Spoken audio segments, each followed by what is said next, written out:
প্রিভিউতে থাকা লোগো ডিজাইনগুলো কিন্তু আমরা সকলেই ফেসবুক পেজে দেখে থাকি। অনেকের প্রোফাইলে কিন্তু এই ধরনের লোগোগুলো দেওয়া থাকে। তো ইজিলি কীভাবে এই ধরনের লোগোগুলো ডিজাইন করতে হয় তা দেখাবো মূলত আমাদের আজকের এই ভিডিওতে। তো আমরা যদি একটি ফেসবুক পেজ খুলি, তো সেই পেজটাকে অবশ্যই সেট আপ করতে হলে আমাদের প্রফেশনালভাবে অনেক লোগো ডিজাইন করতে হয়। তো আপনি চাইলে আপনার ফেসবুক পেজে এরকম সুন্দর একটি নাম দিয়ে লোগো ডিজাইন করে আপনার ফেসবুক প্রোফাইলটিতে সেট করতে পারেন। তো কীভাবে ইজিলি এই লোগোগুলো মেক করবেন সেটা দেখাবো মূলত আমাদের আজকের এই ভিডিওতে। তো কথা না বাড়িয়ে চলুন ভিডিওটি শুরু করি। ভিডিওটি শুরু করার আগে ছোট্ট একটা রিকোয়েস্ট থাকবে, অবশ্যই চ্যানেলটি সাবস্ক্রাইব করে দেবেন।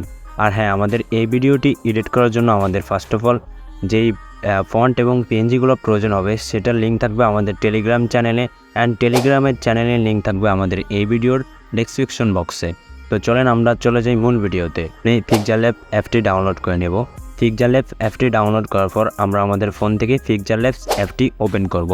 ওপেন করার পর আমাদের সামনে ঠিক এরকম একটি ইন্টারফেস শো নিবে। আমরা উপর থেকে ডিলিট অপশনে ক্লিক করে টেক্সটটাকে ডিলিট করে নেব। তারপর আমাদের সামনে ঠিক এরকম একটি অপশন চলে আসবে। জাস্ট আমরা এখান থেকে এই অপশনটিতে চলে আসব। আসার পর আমরা এখান থেকে কালারে ক্লিক করব। কালারে ক্লিক করে আমরা এটা থেকে হোয়াইট করে দেব। হোয়াইট করে দেওয়ার পর আমরা উপর থেকে প্লাস আইকনে ক্লিক করব, অ্যান্ড এখান থেকে ফরম গ্যালারিতে ক্লিক করার পর আমি যে ফটোটি আপনাদেরকে দিব সেই ফটোটি আপনারা এখানে সিলেক্ট করতে পারেন, এবং আপনি আপনার মন মতো ফটো এখানে সিলেক্ট করতে পারেন। তো ফটোটি সিলেক্ট করার পর আমরা এখান থেকে গোল আকারে একটা স্কোয়ার নিয়ে নেব। তারপর আমরা এখান থেকে টিক মার্ক একটা ক্লিক করব, অ্যান্ড এটাকে আমরা আমাদের মেন পয়েন্টে নিয়ে আসবো, মাঝ বরাবর নিয়ে আসবো। আসার পর আমরা এটাকে অ্যাডজাস্ট করে নেব। অ্যাডজাস্ট করে নেওয়ার পর আমরা উপর থেকে চলে যাব প্লাস আইকনে, অ্যান্ড এখান থেকে টেক্সটে গিয়ে আমরা আমাদের পেজের নাম লিখব। তো ফার্স্ট অফ অল আমি আমার পেজের নামটা লিখে দিতেছি। তো আমি এই নামটা এখানে লিখে দিলাম। নামটা লিখে দেওয়ার পর আমরা যেই কাজটি করব, আমরা চলে যাব হচ্ছে এই অপশনে। আসার পর এখান থেকে আমরা চলে যাব হচ্ছে ফন্টে যাওয়ার পর আমরা এখান থেকে মাই ফন্টে যাব। মাই ফন্টে যাওয়ার পরে আপনাদেরকে যে ফন্টটা আমি দেব সেই ফন্টটা আপনারা ডাউনলোড করবেন। ডাউনলোড করার পর এখান থেকে টি অপশন একটা ক্লিক করবেন, অ্যান্ড এখান থেকে আপনারা ডাউনলোড ফোল্ডারে গিয়ে আপনার ফন্টটাকে এখানে সিলেক্ট করে অ্যাড সিলেক্ট অপশনে ক্লিক করবেন, তাহলে ফন্টটা এখানে সিলেক্ট হয়ে যাবে। তো আমার ফন্টটা সিলেক্ট করা আছে। জাস্ট আমি ফন্টের উপর একটা ক্লিক করব। ফন্টের উপরে ক্লিক করে আমরা নিচ থেকে ওকেতে একটা ক্লিক করব, অ্যান্ড আমরা যে কাজটি করব এখান থেকে সাইজটাকে একটু বড় করে নেব। বড় করে নিয়ে এটা আমরা মিডল পয়েন্টে নিয়ে আসব। আসার পরে আমরা এখান থেকে টিকমার্ক একটা ক্লিক করব, অ্যান্ড এখান থেকে আমরা কালারসে যাব। এখান থেকে হোয়াইট করে নেব। হোয়াইট করে নেওয়ার পরে আমরা এখানে কিছু পিএনজি অ্যাড করব। তো পিএনজিগুলো অ্যাড করার জন্য আমরা আবারও প্লাস আইকনে একটা ক্লিক করব।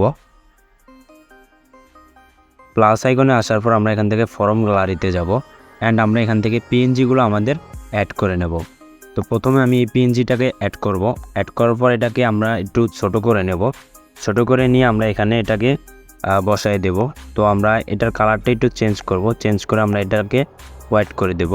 হোয়াইট করে দিয়ে আমরা এই পিএনজিটাকে এখানে আমাদের একটা ফন্ট এর বরাবর নিয়ে এটাকে আমরা এখানে বসিয়ে দেব। বসিয়ে দেওয়ার পর আমরা আবারও কিছু পিএনজি অ্যাড করব। সেমভাবে প্লাস আইকনে যাব, ফর্ম গ্যালারিতে গিয়ে আমরা আমাদের পিএনজিগুলো এখানে সুন্দর করে অ্যাপ্লাই করব। এটাকে কাটিং করে আমরা এখান থেকে টিকমার্কে যাব। যাওয়ার পর আমরা এখান থেকে কালারসে গিয়ে এটাকে আমরা হোয়াইট করব। হোয়াইট করে আমরা এখানে এটাকে সোয়াইপ করে ছোট করে দেব। ছোট করে দিয়ে আমরা এখান থেকে এই পিএনজিগুলো অ্যাড করে নেব। তো জাস্ট আমাদের মনের মতো করে আমরা এখানে পিএনজিগুলো অ্যাড করে নেব। তো আমাদের পিএনজিগুলো অ্যাড করার পর আমরা আরেকটি কাজ করব, সেটা হচ্ছে আমরা এখানে প্লাস আইকনে ক্লিক করে টেক্সটে যাব। টেক্সটে গিয়ে আমাদের এই পেজের নামটি এবার আমরা ইংলিশে এখানে দিয়ে দিব। নামটা আমরা এখানে দেওয়ার পরে এই নামটাকে আমরা মিডল পয়েন্টে নিয়ে আসব। এখান থেকে আমরা চলে যাব হচ্ছে কালারসে গিয়ে এটাকে হোয়াইট করব। হোয়াইট করে নিয়ে আমরা এখান থেকে ফন্টে যাব। ফন্টে গিয়ে আমরা এখানে যে কোনো একটি ফন্ট সিলেক্ট করে দেব। তো আপনি চাইলে অসংখ্য ফন্ট আপনি ইনস্টল করে নিতে পারেন পিকচারল্যাব অ্যাপে। তো এখান থেকে আমরা যে কোনো একটি ফন্ট এখানে সিলেক্ট করব। সিলেক্ট করে দিয়ে এটাকে আমরা হালকা একটু অ্যাডজাস্ট করে নেব, জাস্ট দেখতে লুক দেওয়ার জন্য।